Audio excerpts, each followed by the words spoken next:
Lloret de Mar va ser un dels municipis més afectats pel temporal de neu fa 2 setmanes.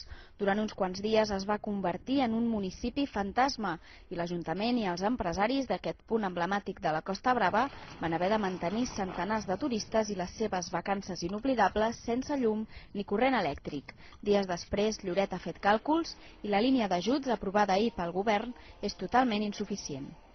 Crec que serà insuficient totalment. Vostès ja saben que ahir en el Consell d'Alcaldes de la comarca de la Selva, doncs algun dels alcaldes, o en el cas de Lloret de Mar, el tinent d'alcalde que hi era present, doncs les nostres estimacions a dia d'avui gairebé ja ens emportaríem més de la meitat d'aquest pressupost que ha de ser per molts i molts municipis. Com a Lloret de Mar, els alcaldes gironins de tots els partits han lamentat aquest import d'1,5 milió d'euros. A la Jonquera, per exemple, asseguren que amb la part que els pertoca no tindran ni per pagar els entrepans dels ciutadans que van quedar atrapats a la carretera i que van acollir al pavelló. Tampoc a Palafrugell en faran prou amb els 35.000 euros que els ha tocat, on hauran d'invertir-hi molt més tan sols en la neteja dels carrers.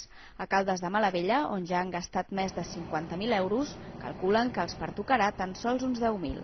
Les partides destinades a neteja de boscos, ajudes als propietaris forestals i a la contractació de persones aturades per netejar les zones forestals sí que han estat en canvi ben rebudes pels alcaldes.